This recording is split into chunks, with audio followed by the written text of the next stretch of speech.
Okay, good morning. Boker tov, Shabbat tov, everybody. Thank you for coming again. I apologize. There was a technical issue in getting the books on time, so we don't have the books yet. You're all just going to have to listen to me today. But Bezrat Hashem, I'll tell you, the next time that we study volume 20, Bezrat Hashem, we will have the books with us because it's not going to be for a while. Today we will continue in Hilchot Shabbat. Next week will be a special shir. We're not even calling it Tzurba Merabanan. It's a special shir regarding Hilchot Rosh Hashanah. The following week, there will not be a shir because it is Erev Rosh Hashanah and we'll have other things to do. The following week will be during a Sept and that will be a shir dealing with Yom Kippur, and then, well, after that we'll see. So that's the schedule for the next few weeks. But today we are still on Shabbat, Hilchot Shabbat. Last week we began this topic of personal care on Shabbat. We spoke about washing. We're not going to repeat everything that we said, but we discussed we discussed in great detail the Gzerat HaMerchatzaot. Just one point I'll say about it. We saw that the problem with washing in hot water, at least, again, there is no Isur D'Oraita of washing in hot water. There is, what we're concerned about is the Malacha of Bishul, of heating the water. Nowadays, when you turn on, especially if the dud is on, right? If you turn on the hot water and the hot water comes out, what happens is that new water goes into the dud, and then that water is going to be cooked. Essentially, it's going to be heated up, and that would be a prohibition. So we discussed that washing in and of itself is not a Torah prohibition, but we have this Gzerat HaMerchatzaot, which appears in Masechet Shabbat on Daf. Jeremy's the only one who was listening. Right, on Daf Merchatzaot. So anyway. So that was the decree that see on Zoom they know the answer as well. Okay, so that was the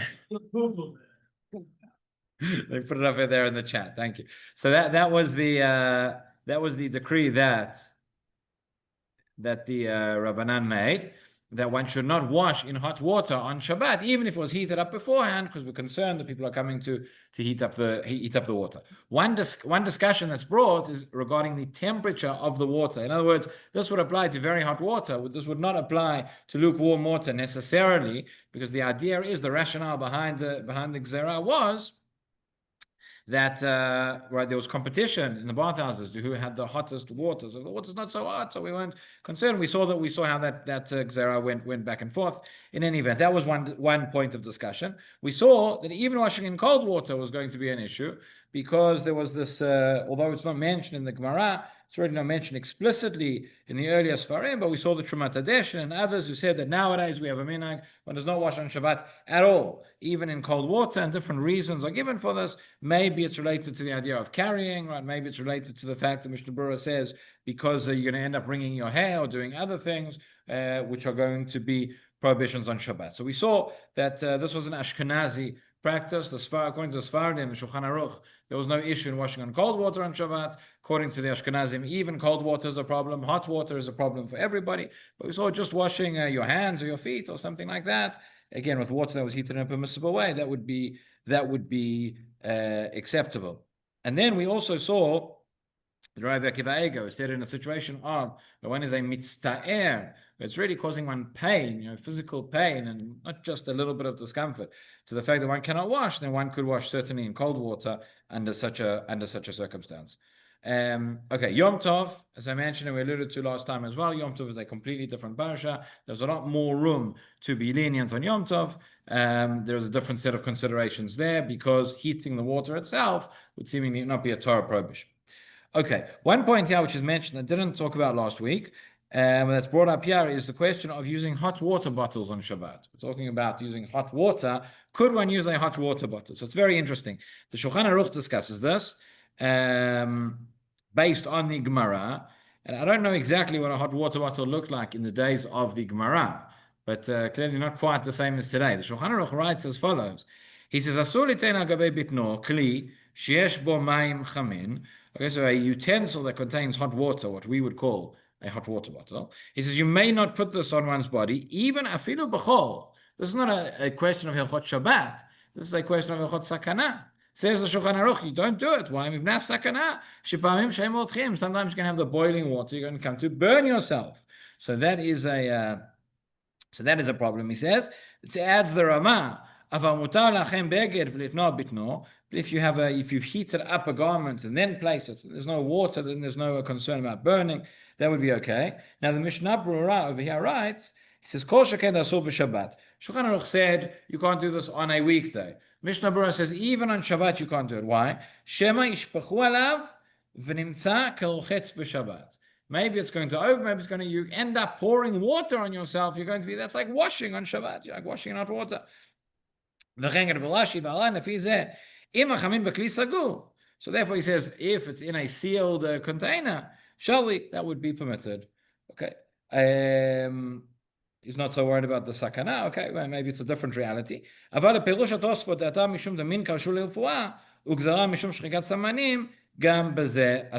There's one possibility with this hot water bottle, one possibility to prohibit would be because of washing. He says, so if it's closed, you're not spilling the water on you, that's okay.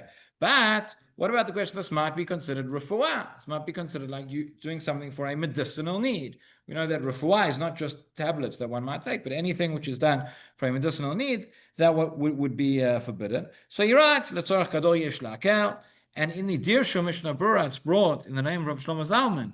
He says, Omnam bizmanenu, shegam habriim mishtamshim bebakbuk cham. Nowadays, a hot water bottle, firstly, we're not so concerned that you're going to burn yourself if you use it properly.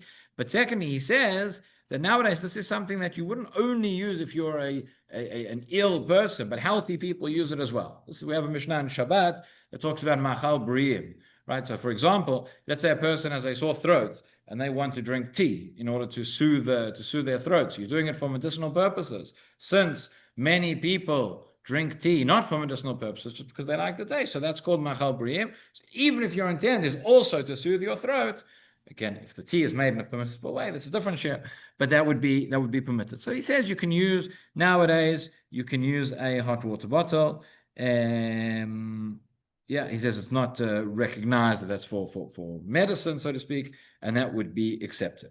Okay, so we spoke about washing in cold water. We said that nowadays we have essentially a minhag not to do so.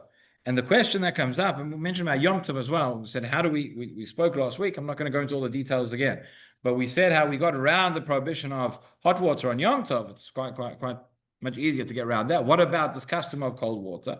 So there is a tshuva, I couldn't find it before the shiur, but there is a tshuva over of Moshe Feinstein, where he says that the custom was bathing in cold water. But if we're talking about a shower, we're talking about, I'm immersing myself in the water, but I'm washing in the water. He says that there the custom would not necessarily apply, and therefore there may be room for leniency in that way. A question which is related to all of this, which comes up, is the question of tefillah b'mikveh, right? Immersing in a mikveh. This would be a separate question, this would be a different question for men and for women, depends on exactly what the need is to go into the mikveh. Nowadays, there's a halachic requirement for women to go into a mikveh. There's no halachic requirement for men to go into the mikveh. There are different customs. There are those who go on Erev Rosh Hashanah, Erev Yom Kippur. There are those who go every week, Hasidim, right? Will go sometimes maybe even every day. But there is no chovah. So when we talk about the possibility of immersing in a mikveh, so it will be different. We're talking about a woman who has an obligation to go versus a man who just wants to go for Tosefet Kedusha, what we call, and we'll see that difference reflected in the poskim. But there will be two questions here as well. The question will be, number one, immersing in the mikveh, even in cold water. If we say it's a problem to wash even in cold water, so then going into the mikveh at all would be a question. Number two, if the mikveh is heated, now we're going in the warm water, and that goes back to the question of the Gzerat HaMechatzaot that we discussed. So, the Shulchan Aruch says, I think we saw this last week, but we'll say it again. Shulchan Aruch in source number 22. It doesn't really matter because no one else has the book, but I'm reading source number 22. And the Shulchan Aruch says, Adam mutar litbol mitumato b'Shabbat.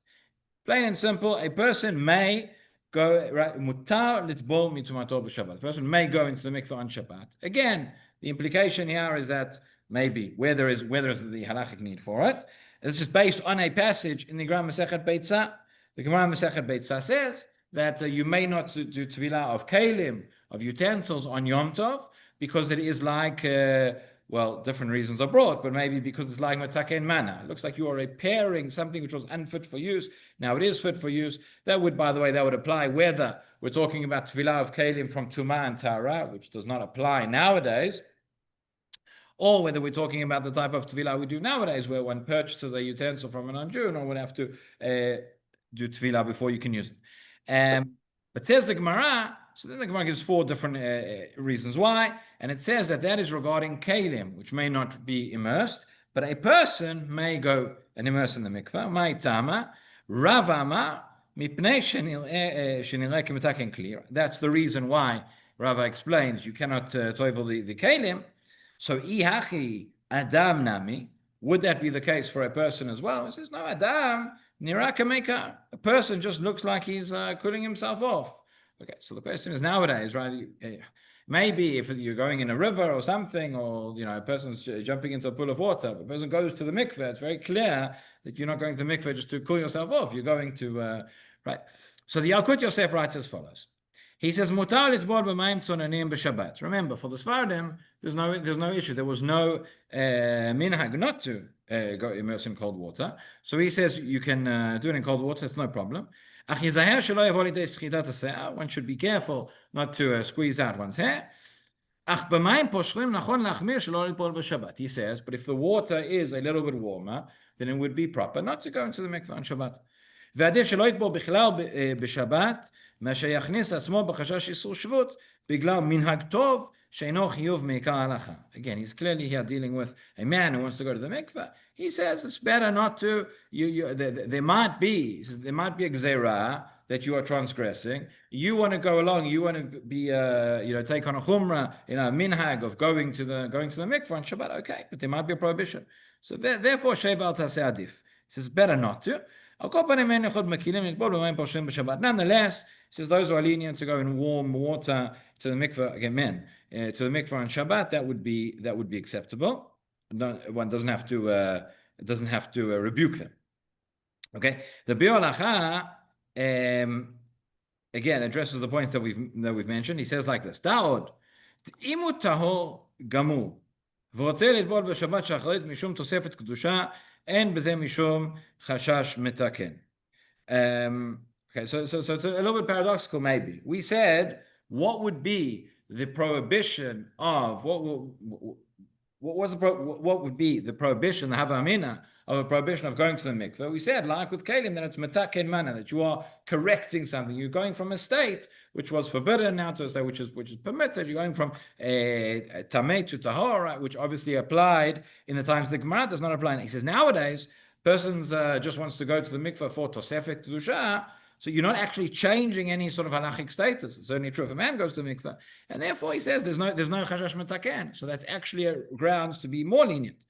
However, לפי מה שכתב מעריל, יפה נוהגות אנשים שאינם טובלות שלא בזמנם, משום חשש סחיטה, נראה גם טבילה כזו יש למנוע, ודי לנו מה שאנו מכירים לטבול בשבת, היכא דהוא צריך לטבילה. He says that but at the end of the day, it's not so clear, it's not so conclusive, there is grounds to be stringent. Therefore he says one who has to go, and that's all the poskim would agree with. Nowadays a woman whose time to go to the tefillah, the mikveh is on Shabbat, so then that is permissible.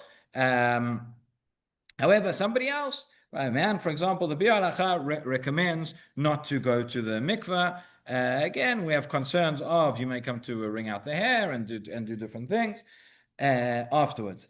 The Hasidic custom, as I mentioned, is to go. There are many Hasidim have the custom to go to mikveh every day, and that would include Shabbat and Yom Tov, etc. Minchat Yitzchak and others support that practice. But again, regarding the real question here is regarding the heat of the mikveh. Can one go to a heated mikveh? And this would be the question for women as well. So Rav Ben Zion Abba Shaul or Letzion has a very interesting tshuva, and he says that we are concerned that the gzeirah mechatzaot of washing or of immersing in warm water would apply to the mikveh as well. That's the question. The question is, when we said at the merchatzaot, the public bathhouse, right, and one cannot go and wash in warm water on Shabbat, does that include a mikveh as well or not? So the Or Letzion says, I think it does, and therefore his solution is to go to the mikveh during Bein HaShmashot, meaning go a little bit earlier. He's a little bit more lenient here in the dinim of nidan, of tvilah, in order to be more stringent in the dinim of Shabbat. But essentially, this is the classic argument we have here between two poskim. One is the Korban Tanel. The Korban Tanel was in the 18th century. This is one of wrote a commentary to the Rosh. This is published the back of the Gemara next to the Rosh. So he writes He says, "Bikar adin katavti b'arachut shetvilat mei mikveh b'chamin lo avei bichlal gzerat merchatzaot." When they made a decree against washing, he's talking about washing. You go washing for pleasure. That's the merchatz. The mikveh is something else. Mikveh was never part of the decree, and therefore hot mikveh, that is completely fine. That's the korban netzah. Now the Aruch HaShulchan disagrees. He says no. He says this was part of the decree as well.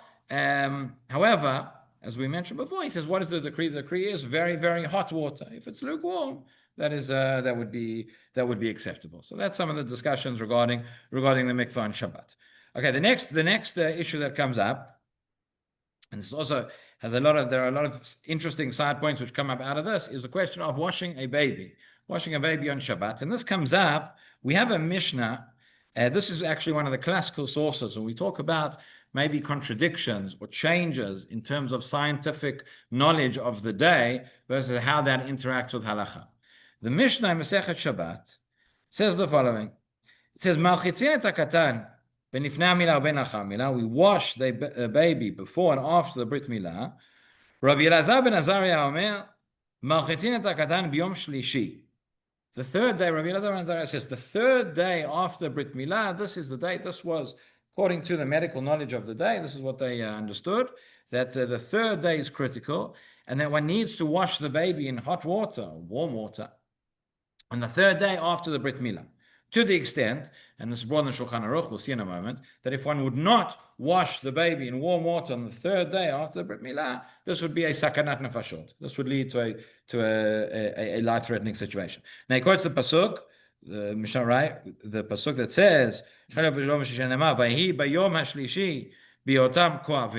we all remember the story of Shechem, right? Where Shimon and Levi go and they get all the men of Shechem to go and perform Brit Milah. And then on the third day is the day when one is weakest after Brit Milah and the most vulnerable. And then we all know how the story there transpires. So that's what the pasuk says. It says, on the third day they were in pain. That third day is the day that poses a danger. And says the Gemara, the way that we overcome this danger for the baby is by washing in warm water. So then the question becomes, what if one does not have warm water? Right? We know generally speaking, we're not allowed to heat water on Shabbat. So you're meant to prepare, you're meant to have the water before. But if the third day is Shabbat and you don't have warm water, so according to the Mishnah, according to the Gemara, see in a moment what the Shulchan Aruch says, this would be a case of pikuach nefesh. In the case of pikuach nefesh, you're allowed to heat water on Shabbat. Now that's the case. Let's say you did the Brit Milah, whatever, you had the water spilled, and then you don't. But what if there's a situation, and the Rishonim discussed this case, whereby one needs to wash after the Brit Milah. Right, actually, it's not just the third day, but after the Brit Milah, one needs to wash with hot water, and one does not have hot water before. Should you still do the Brit Milah on time, or should you postpone it? And there's a fascinating machlokes in the Rishonim. There are those who say, no, right now, I have the chovah to perform the Brit Milah. Afterwards, now I've come to a situation of pikuach nefesh. I need to heat up water, so I'll heat up the water and I'll do it. That's the Ramban. The Baal HaMaor says no.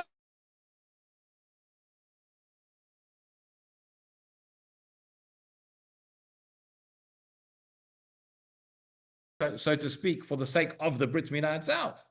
But to do something afterwards, I cannot. So there's a very interesting corollary of this that comes up in our days.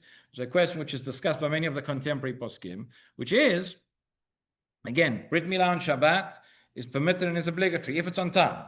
If you have a Brit Milah which is not on time, it's postponed, so then we would not do it on Shabbat. Also, the case is, what if the baby was born in Bein Hashmashot, right, which is the time between Shkia and Sept Kochavim, and we're not sure if that follows the day or that follows the... So, for example, we had this case, and I remember this because when our son was born, and my father had a work trip planned to India for the next week, and he was telling us, the baby has to be born in such a... So it's not really up to us, it happens when it happens. But so he was born on Friday. In fact, he was born on Friday. It was before Bein Hashmashot. But I'd already accepted Shabbat, Kabbalat Shabbat. So but it was still before Shkia, so it's considered Friday, and therefore the 8th day after Friday is going to be Friday. So you had the following Friday. If the birth had been a few minutes later, so then it's Bein Hashmashot.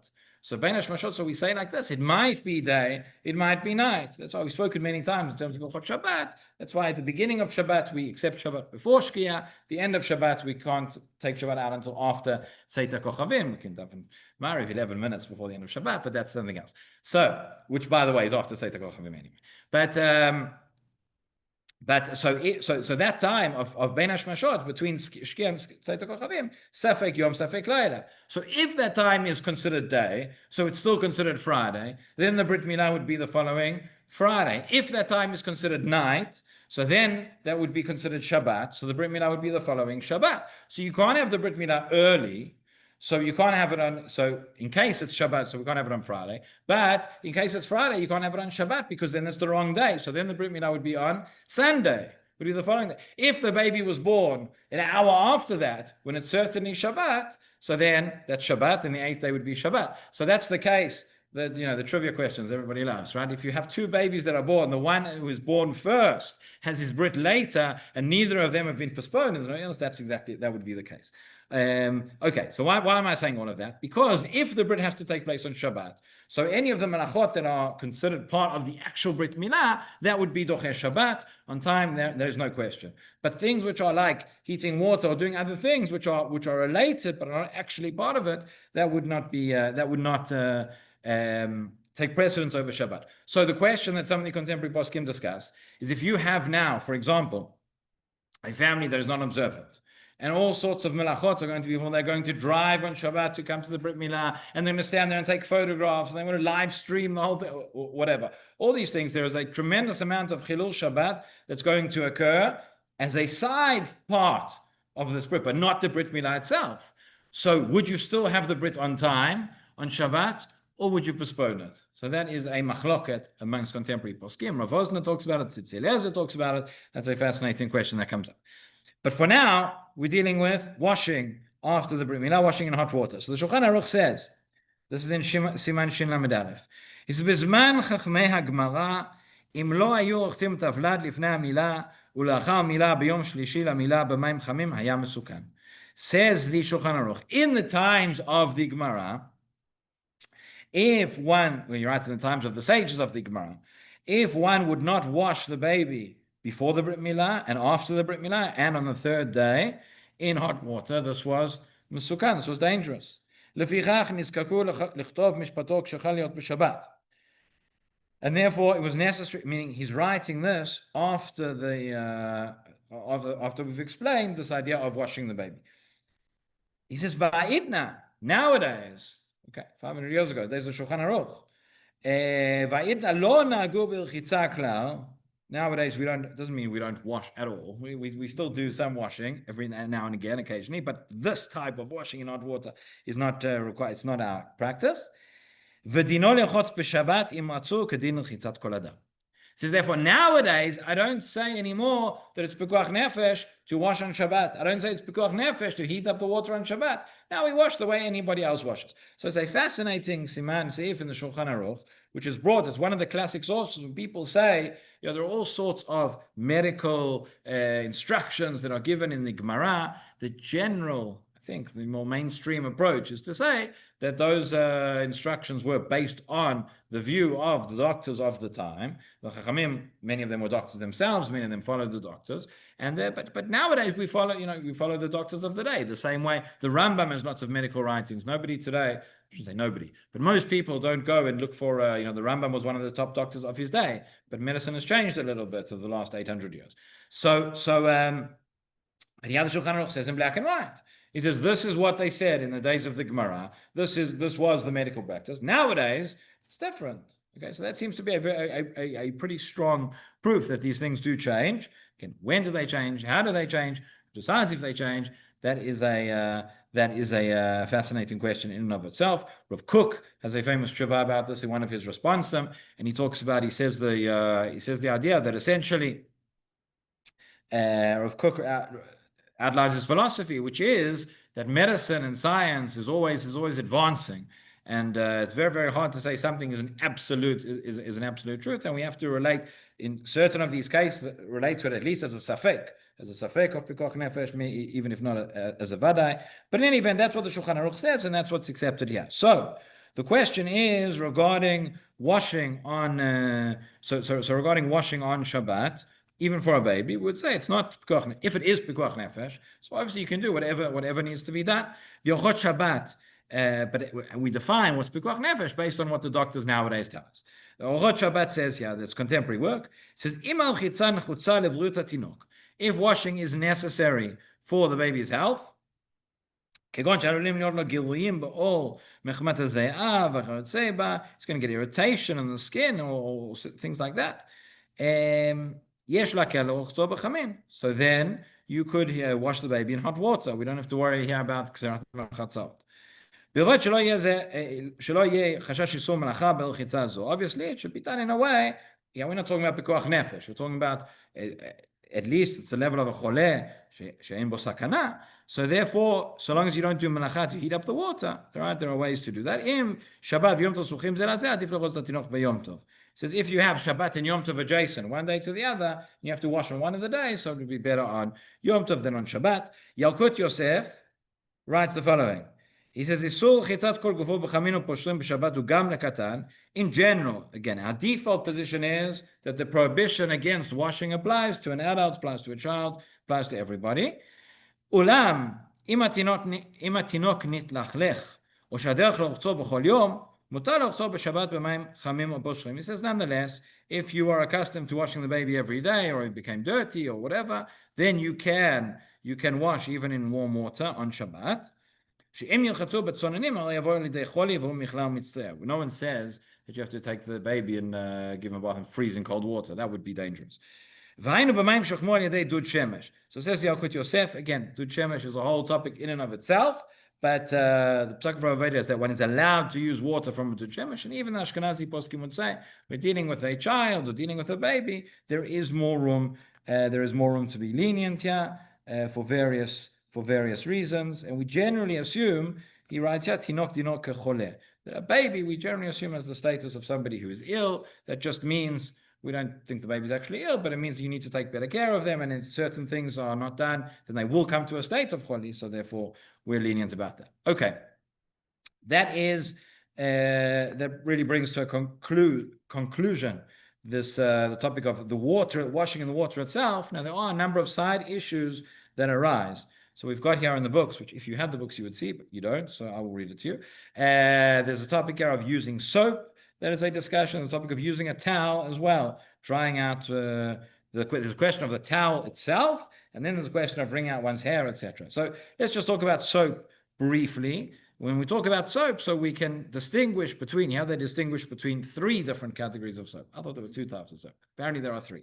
We have the bar soap, the solid bar of soap, which I don't know how many people use those anymore, but that is the most, that's going to be the most problematic in terms of Ilchot Shabbat. We get into a question of memachek or memareach, question of smoothing out, right? And that's, according to most poskim, that's going to be forbidden. That's why, generally speaking, we talk about liquid soap. There's also the soap paste. You have like the creamy like soap. Sometimes in the hotels and places like that, you have this where it's not completely liquid, but it's more of a sort of a paste. And then you have the liquid soap itself. So some of the issues here the poskim talk about is certainly with the solid soap as well. There's a question of memareach, as we said, of smoothing it out. There's a question maybe of molid, of sort of creating a new entity or changing the entity, changing the shape, etc. But generally speaking, the consensus here amongst most of the poskim is that the solid soap should not be used, whereas the liquid soap we are lenient about. Rav Moshe Feinstein he wasn't so convinced about the liquid soap either. Right here in Shutei Grot Moshe says, "B'davali trachetzim bolit b'Shabbat v'Yom Tov," regarding using soap on Yom Tov. Hinei pashut she'asu mishum machek. So regarding a solid bar of soap, he says that is clear, that is prohibited because of smoothing. V'af b'bolit shu lach kamayim, af she'arbe noagin la'atil, ein barur li kol kach ha'eter. Right, very, very interesting. Rav Moshe Feinstein, who is cooler than many of his leniencies, Shabbat would look very, very different without Rav Moshe Feinstein. Many of us would not be drinking tea were it not for Rav Moshe Feinstein, right? But and he has a lot of leniencies. But he says over here that regarding liquid soap, he's not so sure that it's so clear that it's permitted. says, מכיוון שנעשה מזה המולינס ומתפשט הרבה יותר מכפי שהוא על ידי הרחיצה, so because suds are formed from it, and it spreads much further than it was when you are washing, therefore, אם כן ניכר שעדיין יש בזה קצת ממחק, לא כשאר דברים מלאכים, כמים ושמן. He says, you take other liquids, right, water, oil, the Gemara talks about rubbing oil on one's palms, so you have the water, you have the water, you have the oil, it's the same. But the soap, it starts to froth and it starts to bubble up, and you maybe, he says there's an element here of memachek as well, even by the liquids, and therefore he says there are those that are stringent, but as I say, most other poskim are lenient on this. Rav Elyashiv as well is lenient, or he writes that the leniency is spread, and therefore that's okay. Just to summarize here, this is regarding the liquid soap itself, right? The paste, which is a little bit more viscous, there the poskim are a little bit more stringent. So Rav Daniel Neustadt writes here in one of his posek in America, he writes, short of using a viscometer, anyone can estimate the viscosity level of a particular liquid soap by pouring some out onto a level surface. If the liquid spreads immediately as water would, then its viscosity level is low and it may be used. If, however, it begins to pool and does not spread right out, chances are that its viscosity level is high and one should not use this product on Shabbat. So it wants to be stringent about the soaps. That's the way to check. It brings to mind something we discussed a long time ago, which is where Moshe Feinstein also has a tshuva. We talks about how when it comes to bishul, we distinguish many times between solids and liquids in terms of bishul achar bishul, in terms of other halachot. So sometimes the question is, how do you know ketchup? Moshe Feinstein has a tshuva. He says, how do you know is ketchup considered a solid or a liquid? So one of the ways he says that generally speaking, you would if you put something down on a plate and if it retains its shape, then you can be sure that it's solid. If not, then you may think that it's a liquid. The question over there, the particular question was whether one can place ketchup on a plate where you have a hot piece of meat, for example, which is a davar gush, and it's a question of bishul achar bishul because it's a liquid.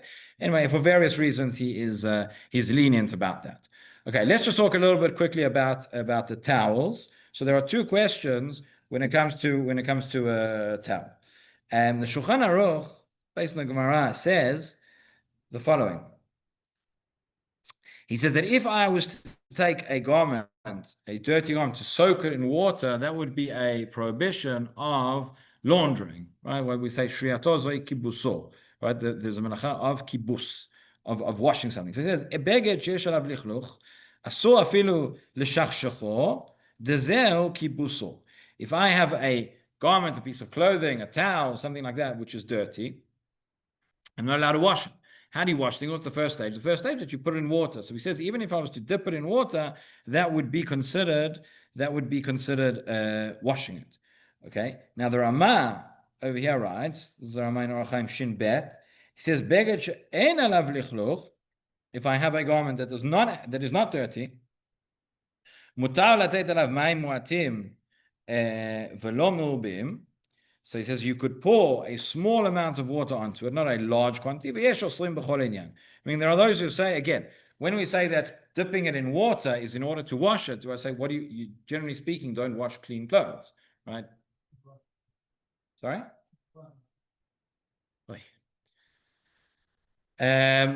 So generally speaking, you don't wash clean clothes. So therefore, could you dip a clean garment into water or soak it in water? So there are those who say yes, and there are those who say no. But if it's just dipping it in, the Rama says that would be okay. So essentially, the first question is, if I'm using a towel to dry myself and I'm getting all water on the towel, is that considered that I'm washing the towel? No. So we don't consider that to be washing the towel, and that would be permitted. So the Orchot Shabbat. Again, the contemporary posek says, if I wet a fabric in such a way that's not the way that you would clean it, but it's a way of getting it dirty. Essentially, when I dry my hands or I dry my body, whatever, with the towel, I'm not cleaning the towel. To the contrary, I'm making it dirty. That's why we have to change the towels all the time. That's not considered washing. Somebody who dries one's hands or body with a towel, or if you're drying water from the floor, or or if you go into water while you're dressed, right, you would need to get through a river to get home, whatever. There's a protest, so your street is blocked, so the only way to walk around is okay. Harei ze mutar. That would be permitted. This is all conditional on the fact that you're not using this as a form of harama in order to get the thing clean. If your intent is to clean it, so then that would still be forbidden. Okay, so according to that, the Tzurba Rabbanan here concludes, according to this reasoning, it is permitted to use a towel for drying on Shabbat, which is the accepted practice. Okay, it quotes here on the footnote Yalkut Yosef, who says you should get rid of as much water as possible first before drying with the towel. Okay, but that is a chumrah, and that's not required. Now, the other question that comes up regarding the towel is the issue of, so we said there's no issue here of kibus, but could there be an issue of schita, right, of squeezing it to remove the water, wringing it out? Now, we have a Gemara here in Masechet Shabbat, where Chazal say that in fact, again, if we're coming home again, and because of the protest, our street has been closed and we need to walk through the river, Chazal say that's not so clear that you can do that. It says, Damar Rav Huna Amar Rav, V'amri lei Amar Rabbi Abba Amar Rav Huna. Okay, this is the Gemara in Shabbat, Masechet Shabbat, of Kuf Yud Gimel Amud Bet. I don't have a siman for you to remember that one. Okay. Haya me'alech b'Shabbat, upaga be'amat hamayim. Person was walking on Shabbat, came across a stream of water. Im yachol laniach raglo rishona kodem shtakel shniya mutar. V'im lav asur. So it says if it's a narrow stream, in other words, you could place one foot down on the other side before lifting up the second one, then it's permitted, and if not, it is prohibited. So it says, Rava, hey, it says, what are you meant to do? Leikov kamapish behilucha. He says, if you now go and circumvent and you walk around the stream, well, then you are increasing the amount that you're walking on Shabbat, which in itself is a problem. Liaval, zimnin de mitvasin mani maya, v'ati lidei schita. On the other hand, if you're going to go and you're going to cross the stream, well, then we're worried that your clothes are going to get wet. And then what are you going to do if your clothes are wet? You're going to take them off and you're going to wring them out. You're going to squeeze them to get rid of the excess water. And that is a problem. So therefore he says, says,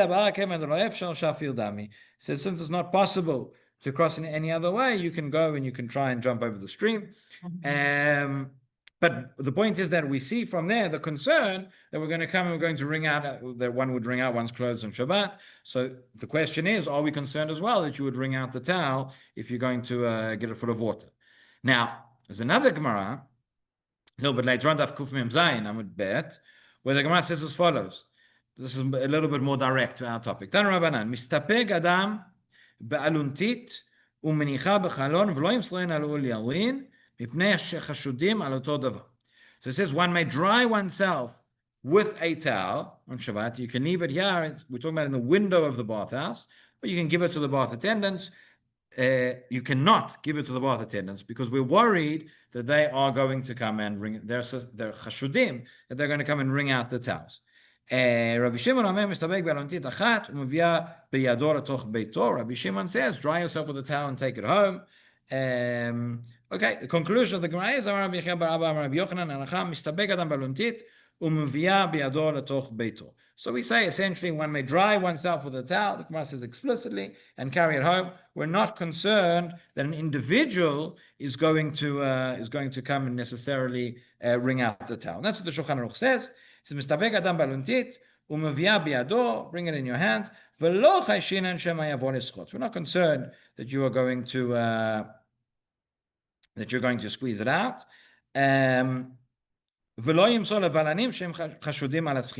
Remember those bathhouse attendants from Daf Mem, the ones that we're worried that they're going to heat up the water. We're also worried that they're going to wring out the towels. These people are bad news. Stay away from them. Okay, but don't give them your towels because they may wring them out. But we don't seem to be concerned that an individual would do that, and therefore one is allowed to dry oneself and use a towel. One has to be very careful. The poskim talk about in terms of areas of the body that have got hair on, and in terms of wringing out, not wringing out the towel itself, but wringing out the hair, that would be there also. We'd be concerned about schita. We'll just read the bottom line. Shemat Shabbat kilchata. He says, Mutar nagev et aguf v'gam et haserot. When it's allowed to dry oneself, dry one's body and one's hair with a towel, including hair. Certainly was not allowed to squeeze one's hair in order to try and get the water out. Says one could rub one's wet hair in a case of discomfort. Rav Shlomo Zalman Auerbach also, he says in the footnote, but also in the Shulchan Shlomo, he says לעניין סחיטה בשיער, על כל פנים כולם כתבו שזה רק נראה כסחיטה. So when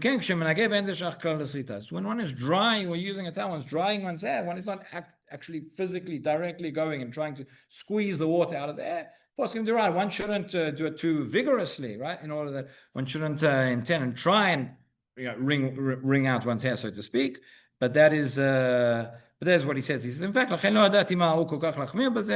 don't know why people are so stringent about this. Or sometimes maybe before you dry the hair with a towel, you'll try and wring out the hair and try and shake it out or whatever. But so therefore one should be careful not to perform actual schita, but drying and even drying the hair would be permitted according to that. There are others who are more stringent. Said Rav Chaim Naeh and the Ksota Shulchan. He says one should not dry one's hair. But that is the machloket regarding that. Okay, so we will conclude over there. There is another shir next time. We discuss Hilchot Shabbat. As I say, you all have the books, hopefully, and we'll talk about cutting hair and nails, braiding hair, makeup, oils, creams, brushing teeth, etc. That is the next section of personal care. But as I say, next week will be a shir about Rosh Hashanah. Following that, there will not be a share, and then the following year we'll have a share about Yom Kippur, and we'll take it from there. Okay, thank you everyone. Good day. Might be interested to know that in terms of looking at the YouTube clips, the most popular